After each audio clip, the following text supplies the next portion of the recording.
Ya, halo pemirsa, apa kabar Anda hari ini? Langsung dari studio IDX Channel Jakarta, saya Prasetyo Wibowo kembali hadir dalam Market Review, program yang mengupas isu-isu yang menjadi penggerak ekonomi di Indonesia. Live streaming kami tentunya bisa Anda saksikan di idxchannel.com. Dan langsung saja kita mulai Market Review selengkapnya.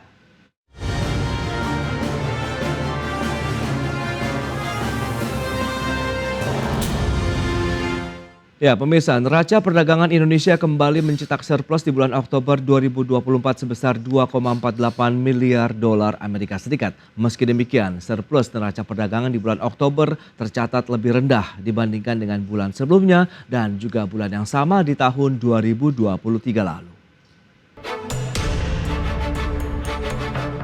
Badan Pusat Statistik melaporkan neraca perdagangan Indonesia kembali mencetak surplus sebesar 2,48 miliar dolar Amerika Serikat pada bulan Oktober 2024. Dengan demikian, Indonesia mencatatkan surplus neraca perdagangan selama 54 bulan beruntun sejak bulan Mei tahun 2020. Kinerja surplus neraca perdagangan Indonesia di bulan Oktober 2024 ditopang dari sektor non-migas senilai 4,80 miliar dolar, namun sektor migas mengalami defisit senilai 2,32 miliar dolar Amerika Serikat. Adapun nilai ekspor mencapai 24,41 miliar dolar, naik 10,69% dibanding September 2024.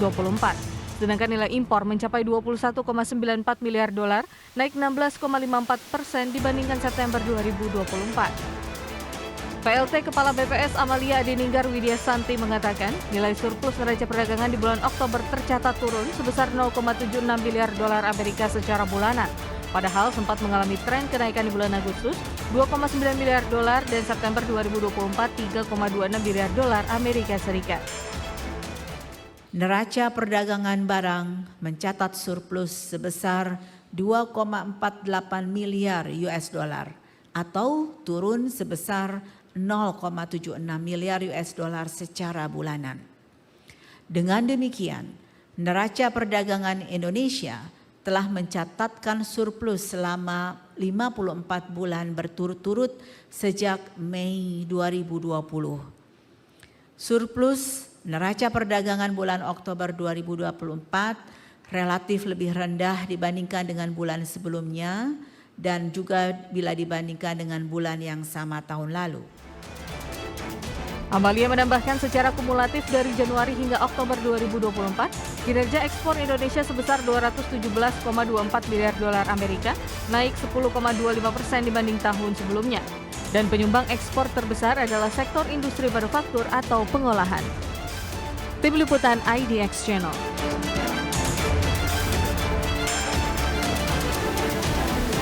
Ya, berikut ini kita akan simak kinerja surplus neraca perdagangan dari bulan Desember 2023 sampai dengan Oktober 2024. Data selengkapnya seperti yang bisa Anda saksikan di layar televisi Anda. Di sepanjang rentang Desember 2023 sampai dengan Oktober, memang sempat tertinggi surplus neraca perdagangan Indonesia di bulan Maret 2024, tepatnya sekitar 4,47 miliar dolar Amerika. Cenderung turun sampai dengan bulan Juli tercatat 0,47 miliar dolar, kemudian naik kembali sampai dengan bulan September, namun ada penurunan lagi di bulan Oktober 2,48 miliar dolar Amerika yang lebih rendah dari 2 bulan sebelumnya begitu yang sempat mencatatkan kenaikan. Dan berikutnya kita akan cermati surplus neraca perdagangan kita di bulan Oktober yang tercatat tadi sekitar 2,48 miliar dolar. Secara bulanan ini nilai ekspornya naik 10,69%. Nilai ekspor mencapai 24,41 miliar dolar Amerika, sementara impornya 21,94 miliar dolar Amerika atau mengalami kenaikan dari sisi impor 16,54% secara bulanan. Itu dia beberapa data yang sudah kami sampaikan, dan untuk membahas tema kita terkait dengan surplus neraca perdagangan Oktober 2024 yang melandai, kita sudah tersambung melalui Zoom bersama dengan Bapak Angga Wira, Sekretaris Jenderal BPP Himpunan Pengusaha Muda Indonesia atau HIPMI. Ya, halo Pak Angga, apa kabar? Halo Mas Pras, baik, alhamdulillah sehat. Baik, terima kasih juga atas waktu yang disempatkan. Menarik kalau kita bicara lagi-lagi surplus neraca perdagangan, berarti ini sudah cukup panjang begitu rekornya, 54 beruntun begitu. Nah, 54 bulan beruntun. Nah, lantas bagaimana? Apakah dari sisi pelaku usaha sudah diprediksikan sesuai dengan konsensus lah dari pelaku usaha bahwa memang surplus ini masih akan terus berlanjut?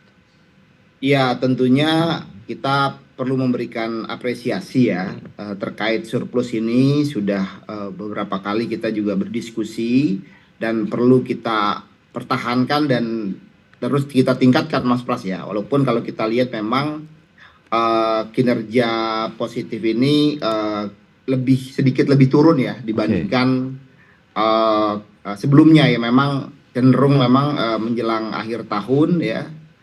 Biasanya memang ada pelambatan ya, nanti mulai peak lagi starting di awal tahun. Jadi memang apalagi kalau kita lihat dinamika global saat ini sangat-sangat dinamis ya, apalagi kalau kita lihat di Amerika ya. Baru saja terpilih ya, pemilu sudah usai dan terpilih presiden baru ya. Nah itu juga pastinya akan memicu berbagai macam sentimen dan strategi yang akan dilakukan tentunya oleh pemerintahan Amerika ke depan. Nah ini saya rasa perlu menjadi salah satu preferensi ya kita dalam mengambil berbagai macam policy ya, Mas Pras ya. Oke, berarti kondisi yang normal saja begitu perlambatan yang terjadi di bulan Oktober meskipun 2 bulan sebelumnya sempat mengalami kenaikan begitu untuk nilai surplus perdagangan Indonesia ini, Mas Angga? Iya, menurut saya kan angkanya juga tidak terlalu signifikan ya, Mas Pras ya. Sedikit menurun saja gitu. Cuman kalau ya itu kan tetap harus menjadi perhatian juga gitu, koreksi untuk kita karena kan ya kita harus terus mempush kinerja positif ini gitu. Apalagi kita lihat ya dengan terpilihnya Presiden Trump pastinya akan memperkuat proteksionisme di dalam negeri ya, Mas Pras ya.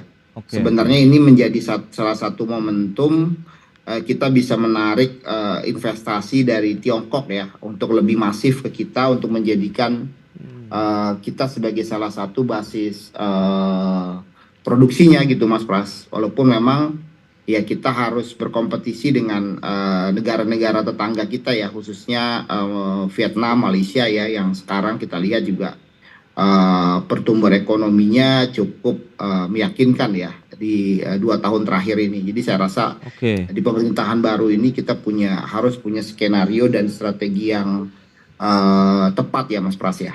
Begitu, Mas Pras. Lantas yang menjadi trigger dominan lah kalau bisa dikatakan begitu ya terjadinya perlambatan dari surplus neraca perdagangan di bulan Oktober ini lebih kepada faktor eksternal tadi dengan kondisi geopolitik juga yang semakin meluas dan memanas begitu, kemudian terpilihnya juga presiden baru di Amerika Serikat Donald Trump. Iya, kalau kita lihat kan memang ada pelemahan di harga komoditas utama ya, Mas Pras ya, seperti CPO, batu bara gitu kan. Dan memang pelambatan ekonomi di negara-negara tujuan ekspor kita ya, seperti China dan Amerika Serikat ya, karena kemarin kan memang ya menghadapi pemilu gitu kan, mereka pastinya juga pelaku pasarnya akan sangat berhati-hati ya, Mas Pras ya. Tapi kan kalau ketika sudah ada kepastian ya pastinya akan lebih agresif lagi ya mereka ya, dan harapan kami dengan agresivitas yang ada itu bisa memberikan opportunity untuk kita ya gitu, Mas Pras. Baik, lantas agresivitas kemudian strategi apa saja yang perlu diterapkan begitu kita akan bahas nanti di segmen berikutnya, Mas Angga. Kita akan jeda dulu sebentar sambil kita menantikan begitu bergabungnya Direktur Eksekutif Indef Ibu Esther Sri Asusti nanti di segmen berikutnya. Dan pemirsa pastikan Anda masih bersama kami.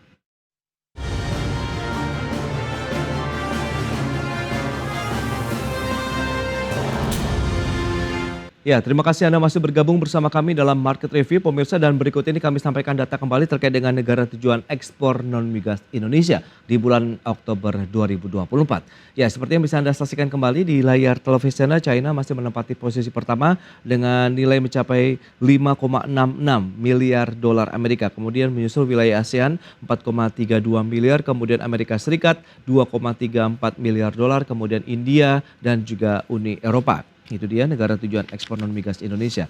Kemudian bagaimana dengan negara-negara yang menjadi importir sektor non-migas kita begitu di bulan Oktober? Ya, China masih menempati posisi pertama 6,43 miliar dolar Amerika Serikat. Ya, ada surplus lah kalau kita lihat ekspor kita di 5,66. Ada defisit maksud saya. Kemudian ASEAN 3,4 miliar dolar, kemudian Jepang 1,5 miliar dolar Amerika, kemudian ada Singapura dan juga Uni Eropa. Baik, kita akan lanjutkan kembali perbincangan bersama dengan narasumber kita dan sudah bergabung ini Ibu Esther Sirastuti, beliau adalah Direktur Eksekutif Indef. Ya, halo. Apa kabar Bu Esther? Halo, baik Mas Pras, terima kasih. Baik, terima kasih juga atas waktunya. Tadi sudah berbincang bersama dengan Mas Angga Wira dari HIPMI begitu terkait dengan kinerja ekspor kita, neraca perdagangan kita begitu. Nah, lantas dari kacamata Indef sendiri bagaimana melihat ada sedikit ya perlambatan melandai lah di bulan Oktober begitu. Apakah memang ini hal yang normal saja begitu atau ada sinyal yang perlu dicermati bersama begitu? Silakan. Ya, jadi kalau saya lihat ya perekonomian global maupun perekonomian domestik ini relatif melambat gitu ya. Oke. Ditandai di Indonesia sendiri itu adanya penurunan daya beli. Nah, apa yang dilakukan ketika ada penurunan daya beli atau pelemahan daya beli? Yaitu konsumen tentunya akan mengerem ya konsumsi rumah tangganya karena konsumen mengalami yang namanya penurunan income real. Okay. Nah, ini tidak hanya terjadi di Indonesia tetapi juga di beberapa negara. Namun demikian kondisi ini harusnya disikapi dengan lebih bijak ya dari sisi pemerintah. Artinya kebijakan yang diperlukan untuk mengakomodir atau menstimulasi ya perekonomian agar tidak terus daya belinya lemah terus, yaitu dengan kebijakan yang ekspansif, kebijakan ekonomi yang ekspansif dan bukan kebijakan ekonomi yang kontraksi gitu. Baik, nah kalau bicara mengenai kebijakan yang ekspansif begitu, sementara kita tahu juga kondisi di dalam negeri juga kan perlambatan ekonomi tengah terjadi begitu, sudah meninggalkan level 5% kita begitu. Kemudian dari global tadi sudah dibahas juga oleh Mas Angga, memang ya cukup tricky juga begitu, ada pemilihan presiden di Amerika Serikat Donald Trump yang terkenal dengan perang dagangnya begitu. Apakah ini akan menjadi ya tekanan-tekanan baru yang perlu diwaspadai juga nih oleh Indonesia, Bu Esther? Iya. Tentu saja, kita sudah tahu track record Donald Trump pada saat tahun 2019 ya, ditandai dengan perang dagang pada saat itu ya, antara US dengan Cina. Nah, peluangnya ke depannya itu akan terjadi lagi gitu ya. Donald Trump yang lebih ke dalam gitu ya, artinya membela ekonomi US ya, akan melihat mana-mana negara yang menyumbang defisit terbesar terhadap neraca perdagangan US. Nah, kalau itu Indonesia menjadi salah satu penyumbang defisit terbesar di US, maka sikap Trump mungkin relatif akan sama gitu ya. Nah, tetapi saya melihat ini masih Cina ya yang menjadi penyumbang defisit terbesar dari US neraca perdagangan. Nah, sehingga kedepannya kita harus bisa mengantisipasi ya jika nanti akan terjadi hal yang sama gitu, sikap Trump sama, maka kita harus mencari peluang. Apakah memang kita bisa atau tidak? Karena pada tahun 2019 yang menjadi pemenang sebenarnya bukan US dan bukan Cina, tetapi adalah Vietnam. Vietnam mengambil keuntungan ketika ada perang dagang antara US dengan Cina, karena lokasi geografisnya itu dekat dengan Cina, sehingga akan lebih mudah barang-barang atau produk-produk Cina itu dikirim ke Vietnam dulu untuk dilabeling made in Vietnam, kemudian baru dikirim ke US. Nah, Vietnam sendiri juga mempunyai ya beberapa agreement ya, trading agreement dengan negara-negara Eropa dan US, sehingga itu mempermudah produk Vietnam untuk masuk ke negara tersebut. Nah, arahnya Indonesia harus ke sana gitu ya, kalau pengen meningkatkan surplus perdagangan di dalam neraca perdagangannya. Baik, baik. Nah, kalau kita lihat dari HIPMI sendiri, Mas Angga, strategi apa yang perlu dicari begitu ataupun inovasi baru yang perlu dilakukan oleh pemerintah begitu untuk menjaga surplus neraca perdagangan kita secara global maupun tadi sebenarnya kita ke Amerika Serikat dalam beberapa tahun terakhir terus mengalami surplus meskipun trennya atau nilainya cenderung turun ini, Mas Angga. Ya tentunya pertama perlu diversifikasi produk ya, karena kalau kita lihat kan memang masih kita mengandalkan komoditas ya, seperti batu bara, CPO itu yang menjadi andalan utama kita. Jadi memang strategi kita untuk hilirisasi dan industrialisasi harus terus berjalan secara fokus dengan fokus terhadap komoditas-komoditas yang memang kita punya keunggulan kompetitif dan komparatif ya. Tadi Mbak Esther juga memberikan sinyal juga gitu ya, bahwasannya memang seperti produk-produk tekstil yang selama ini kita di tahun 2000-an, 90-an kita menjadi salah satu produsen terbesar kan, saat sekarang ini kita industri kita sedang mengalami situasi yang sangat genting, jadi memang perlu strategi yang tepat ya. Industri seperti stainless steel misalnya, baja kita juga perlu menjadi perhatian karena sebenarnya kalau kita bisa mendorong ke arah menjadi produk aja barang setengah jadi gitu misalnya, ini pasti akan meningkatkan volume ya, bukan hanya volume tapi juga secara kualitas kita juga akan meningkat. Jadi kalau saya lihat sih strateginya Pak Prabowo sudah cukup luar biasa ya, dengan sangat agresif ya keluar ya. Karena pastinya hubungan perdagangan itu akan lebih mudah jikalau kita memiliki suatu hubungan yang baik ya di antara kedua negara. Pasti namanya G2G-nya, kalau G2G-nya sangat baik pastinya B2B-nya juga kita akan mengikuti gitu loh Mas. Saya juga baru pulang kemarin dari Abu Dhabi misalnya ngikutin ADIPEC ya. Nah saya melihat sebenarnya kita punya peluang yang sangat besar ya untuk berkolaborasi juga dengan market-market di Timur Tengah misalnya yang sekarang sangat terbuka gitu kan. Hubungan kita misalnya dengan Uni Emirat Arab ya sebagai salah satu hub ya perdagangan di wilayah Timur Tengah dan Eropa itu kan cukup luar biasa, cukup baik ya. Jadi saya rasa ini sebenarnya bisa menjadi salah satu strategi kita membangun networking global. Saya lihat perusahaan-perusahaan kita baik multinasional dan BUMN sudah mulai membuka kantornya di Uni Emirat Arab ya. Jadi saya rasa itu bisa menjadi salah satu strategi untuk mengoptimalkan ya potensi dan market serta berkolaborasi tentunya untuk menarik investasi dari luar. Itu dia menarik. Kalau kita berkaca dari beberapa waktu sebelumnya perang dagang yang terjadi Amerika Serikat China begitu, kemudian Anda katakan hilirisasi kemudian industrialisasi ini bisa menjadi game changer untuk menjaga dari sisi nilai ekspor kita begitu, sehingga surplus neraca perdagangan kita akan terus mengalami surplus. Tapi bagaimana justru Indonesia yang kan justru kebanjiran nih produk-produk dari China ataupun beberapa negara lainnya. Tapi kita akan bahas nanti di segmen berikutnya. Mas Angga, Bu Esther, kita akan jeda dulu sebentar dan pemirsa kami akan segera kembali usai pariwara berikut ini.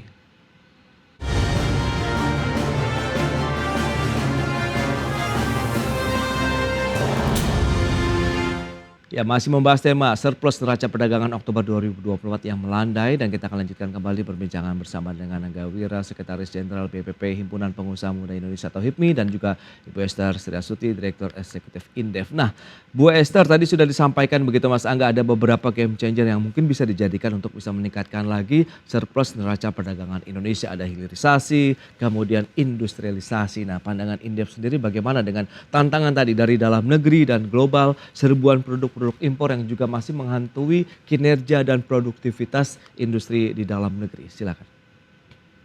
Terima kasih Mas Pras, ini pertanyaan yang menarik.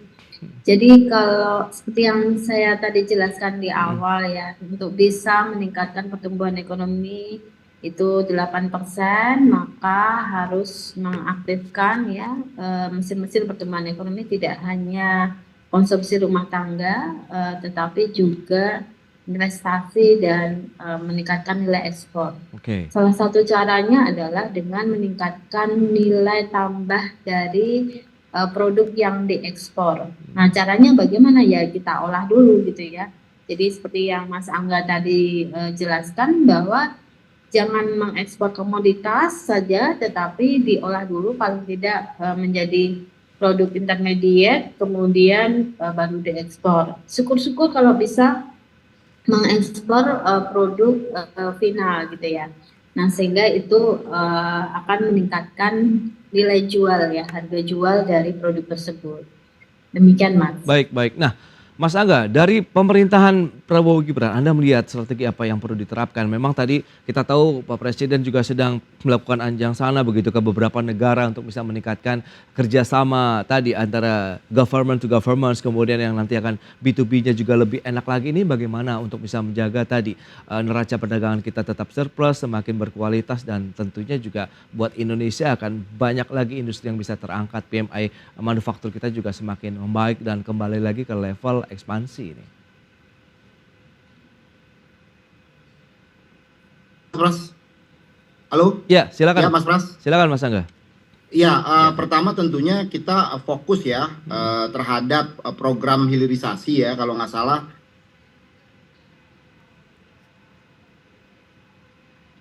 Oke.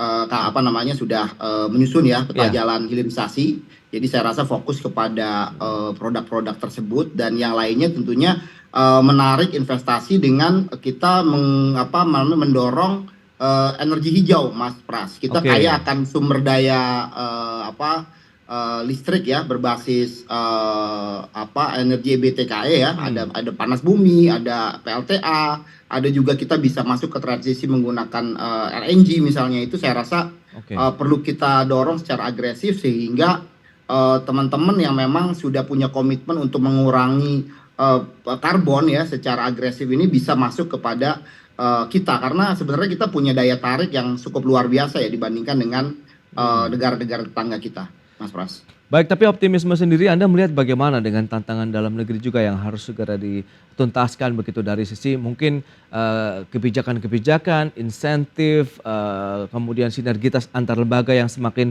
banyak kan kita tahu di pemerintahan Prabowo saat ini.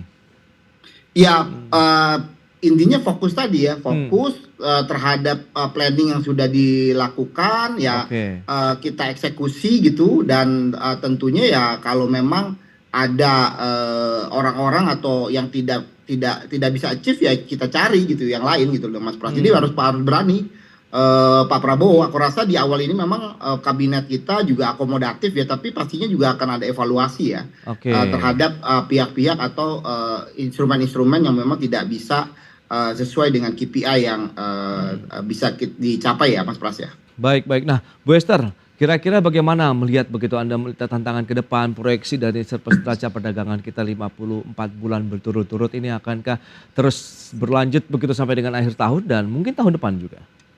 Iya, nah itu tergantung kita juga sih, Mas. Tergantung dari Indonesia.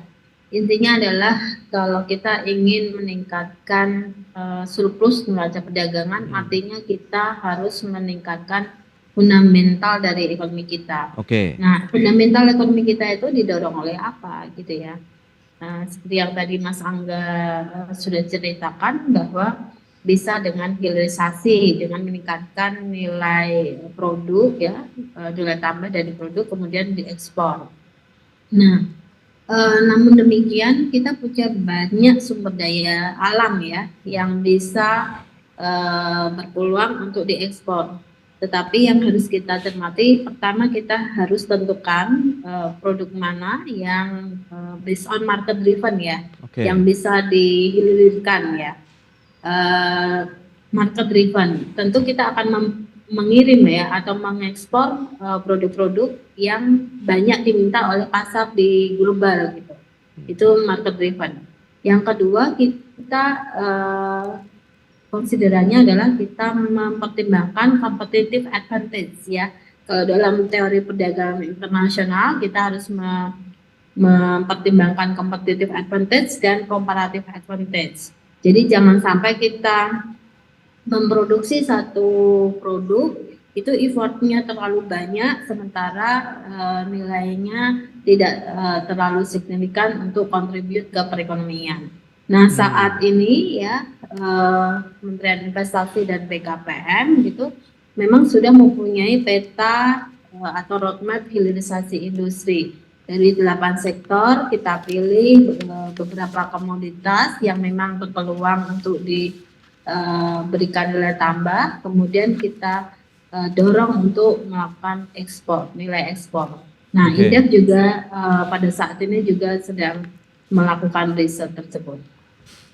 Ya itu dia, berarti memang tantangannya masih lagi-lagi secara fundamental gitu yang perlu kita kuatkan lagi ya, sinergitas, kemudian sektor-sektor mana yang menjadi prioritas begitu, sehingga menjadi selain itu pioneer, kemudian market driven juga begitu bagi ekonomi Indonesia ke depan begitu. Baik, Bu Esther, terima kasih banyak atas analisis informasi yang sudah Anda sampaikan. Mas Angga, terima kasih juga atas update dan juga informasi yang sudah diberikan ya. Selamat melanjutkan aktivitas Anda kembali, salam sehat, sampai berjumpa kembali.